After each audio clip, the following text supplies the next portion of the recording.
Hi guys, this is Kimmy Yanks and welcome to my YouTube channel. Today is Sunday, 17 November 2024, the day when the season finale of the 2024 MotoGP World Championship happened. Today is a very big day in the history of MotoGP because Circuit de Catalunya, where the final race got held in Barcelona, witnessed an independent rider win the MotoGP World title. Congratulations to Jorge Martin from Pramac Racing for this achievement after a very difficult and arduous and challenging title fight with Pecco Bagnaia from the factory Ducati. Who would have thought that we would actually see a day when an independent rider take top honors at the end of a MotoGP season. So today I'm actually making a tribute video for Mr. Jorge Martin and his exploits through the 2024 season. I will also be talking about a very special relationship between two very big corporations. In fact, I'm actually in their colors, and there are two logos here that unfortunately we might never see them again together in the world of MotoGP. So yeah, this is also a tribute and a thank you video to Repsol Honda Racing team. And yeah, without further much to say, let's delve right in. Spain has a lot of representation, be it in Moto3 or Moto2, and of course in MotoGP itself as well. And Jorge Martin is one of the more celebrated and popular Spanish riders in the Premier class. Jorge Martin's journey started way back in 2015 with Mahindra Aspar Racing in Moto3, which unfortunately is now a defunct team, and he actually had Pecco Bagnaia as his teammate there, and he won the title, the Moto3 title in 2018. Even though he was unsuccessful in being the top man in Moto2, he still ended up in MotoGP in 2021, hired by Pramac Racing.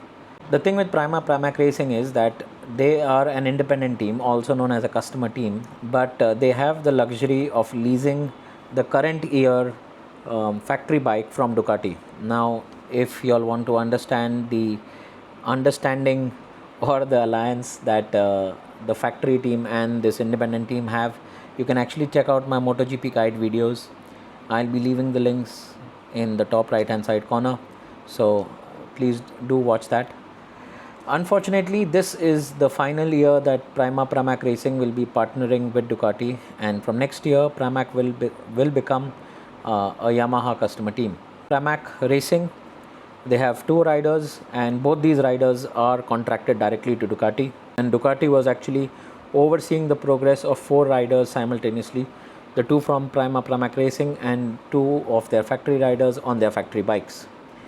Now, even though these bikes that were leased out to Pramac Racing were the current year or the current spec bikes, there were subtle differences to ensure that there would be always a performance differential.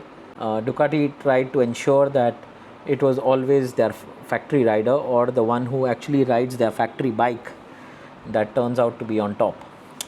So Jorge Martin's journey in MotoGP began in 2021 with Pramac Racing. He's had a few teammates over the past 4 seasons, counting the 2024 season, of course. He has been the one constant that Pramac has stuck with over the last 4 seasons. Of course, Jorge Martin, just like any other MotoGP rider, always wanted to be associated with a factory team, and he was very outspoken about it, made his intentions very clear. 2021 was a very interesting year because Ducati was on the rise, and the domination of Repsol Honda Racing that we had seen over the past few years with Marc Marquez was now on the wane. Unfortunately, Marc's career-threatening injury also affected the team. And while Jorge Martin arrived on the scene in 2021, he suffered a career-threatening injury himself and somehow recovered from it. And in 2022, he was suddenly one of the contenders, or rather one of the riders that Ducati was seriously considering for their factory ride. Jack Miller was the partner of Pecco Bagnaia back then, and he was on the way out.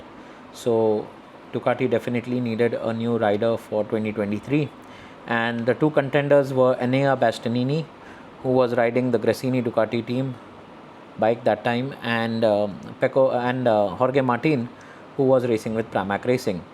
Ducati chose to overlook him and go with Enea Bastianini instead in 2023. Come 23, Jorge Martin with that GP23 Pramac bike was a serious contender to Pecco Bagnaia's title hopes. Jorge was really pushing for that title, trying to make a point to Ducati that he should be the rider elect for their factory team. And despite his best efforts, unfortunately, he ended up second best in 2023 to Pecco Bagnaia, losing by about 39 points at the end of the season. Jorge had a lot of talent, there is no doubt about it. But the one thing that denied him that title last season was the number of mistakes that he did.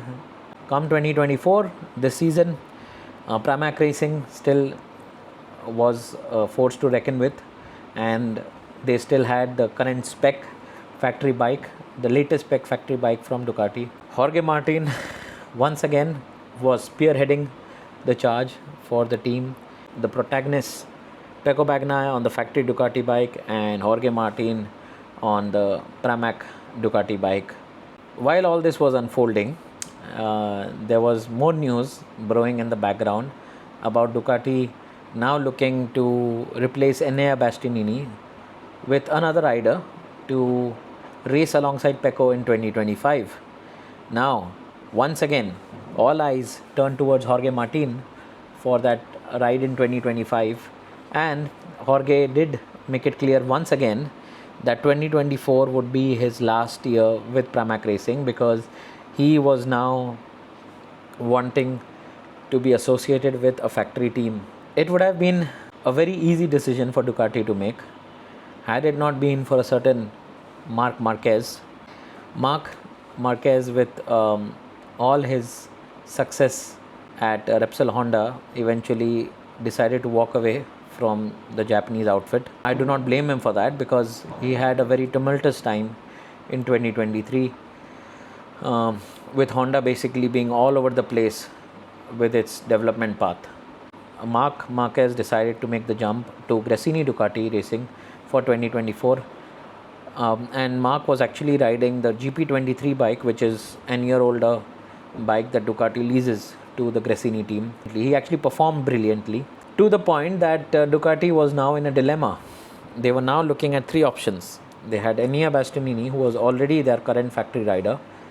They had Jorge Martin, who was also contracted to Ducati but on the customer racing team in Pramac. And then you had Marc Marquez in Gresini Ducati, who himself was now looking for a factory team for 2025, with a very elaborate CV of 6 Premier Class titles, Moto2 title and a Moto3 title. Considering the run of form, Ducati decided to go with Marc Marquez for the 2025 season rather than Jorge Martin. And my heart really went out to Jorge Martin, because he had done everything right to earn that ride in Ducati. He had won races, won sprint races, bagged pole positions, done everything in his human capacity to ensure that he finally got what he deserved for so long. But unfortunately, Ducati decided to go with the more successful and the more renowned, the more popular Marc Marquez for 2025. I still remember when this decision came out, there were so many fans who were saying that how amazing it would be to see Jorge Martin now win the title on a Pramac bike and then take that number one away from Ducati. Well, Jorge had understood that Ducati had no place for him, and he decided to join the ranks of Aprilia Racing, replacing his good buddy and close friend Aleix Espargaro, who played a pivotal role in today's race, basically playing wingman to Jorge Martin. The rear guard action by Aleix helped Jorge to have a very peaceful race in P3. Also, he is the first rider after Valentino Rossi who actually switches factories after winning a world championship. Valentino did that in 2003 when he switched from Honda to Yamaha, and now we see Jorge Martin doing that as he switches from Ducati to Aprilia. Talking about Pecco Bagnaia as well. Pecco, as a two-time world champion, as the defending world champion, he did everything in his powers. Delay, what I'm sure he also knew in his mind would be inevitable. If you were to compare Jorge Martin's and Pecco Bagnaia's 2024 season, Pecco has had an extra retirement compared to Jorge. There have been pivotal moments though in the championship where mistakes have been made by both riders, and the balance of the title fight has been shifting from one end to the other. I think for me personally, the nail in the coffin for Pecco Bagnaia was the crash in the sprint race in Malaysia. Nevertheless, Pecco has been great. He joins an elite list of riders: Valentino Rossi, Marc Marquez, Mick Doohan, with 11 wins in a season. It kind of makes you think, how can a rider or a racer with 11 wins in a year actually not win the world title? But that's motor racing for you, and it's very important to be consistent over an entire year to ensure that you come out on top.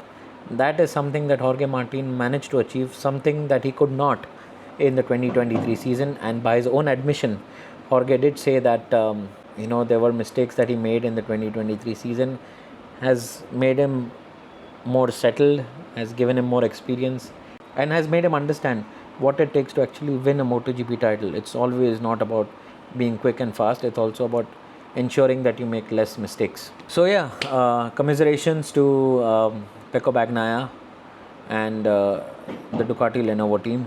Of course, things are not going to become easy for the Italian, because now we have Marc Marquez joining him on that factory Ducati ride in 2025, and we've already seen what Marc has done with that GP23 bike in the 2024 season, already having 3 very popular wins in Aragon, Misano and Phillip Island. And I'm sure Marc is not going to make things easy for Pecco next year either.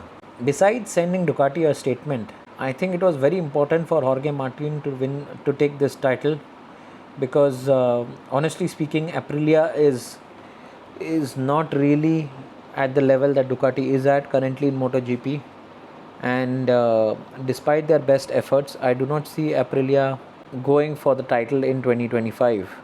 Yes, Jorge Martin will now be spearheading their charge for next season, but there is definitely a performance differential between the two Italian manufacturers, and I still see Ducati having the upper hand next season. Finally, I've reached the segment where we celebrate and look back to the times where we have seen an incredible partnership.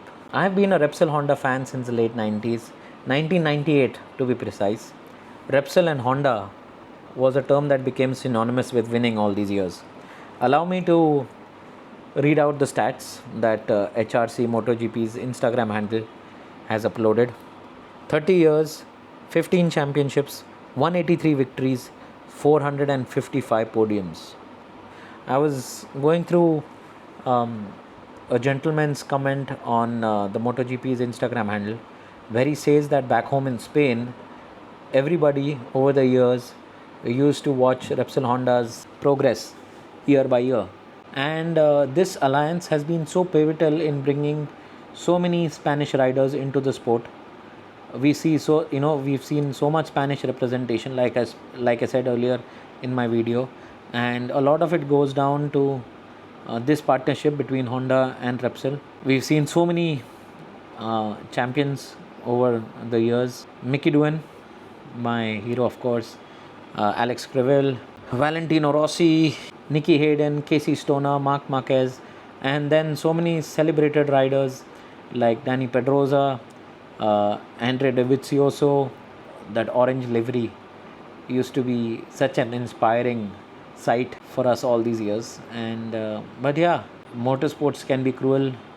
The last 2-3 years have been very difficult for Honda because they have not been able to identify the right development path for their bikes. I do hope and I wish that we see this alliance return sometime in the future, and I also hope that we see Marc Marquez return to Honda one day, at least for a season before he eventually decides to hang up his boots. But for that to happen, of course, we need Honda to return to the sharp end of the grid. I do hope and I pray that everyone in their respective factories, be it in Japan or elsewhere, would find that missing link and eventually bring Honda back to the glory days that we were so used to witnessing. Also, a big thank you to Aleix Espargaro. What a wonderful career. So happy to see him give his great buddy and friend in Jorge Martin one final gift. Also, all the best to Alex as he now goes to Honda Racing and becomes a full-time test rider. Hopefully, his inputs will help Honda return to success in MotoGP. So this brings me to the end of the video. Once again, congratulations to Jorge Martin on winning the 2024 MotoGP title. Wishing him all the best for the future with Aprilia as well. Commiserations to Ducati and Pecco Bagnaia. What a amazing season it has been for them as well. And Ducati winning the constructors title, of course, still makes it a very successful year for the Italian outfit. Big thank you to Repsol and Honda for this iconic partnership. Wishing Repsol all the best for their future endeavors, and all the best to Honda as they try to return to the glory days of old. We still have the Formula 1 title fight remaining. Triple header coming in, the final triple header of the season, beginning from next weekend. Lando is still in the reckoning. The Constructors' Championship will be hotly contested, with McLaren seemingly having the ascendancy over Ferrari and Red Bull. But Red Bull is on the resurgence. So, yeah, exciting times ahead. Racing is still not over, and we look forward to it. But what an amazing 2024 MotoGP season it has been. Anyways, I hope you guys have enjoyed this video. Please like, share, comment, subscribe. Let me know your thoughts in the comment section below. If you guys want to connect with me on other social media handles, I will be leaving the links to my profile in the description below.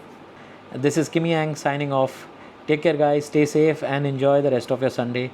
And of course, if you do follow Racing on 4 Wheels, enjoy the final 3 races of the Formula 1 season.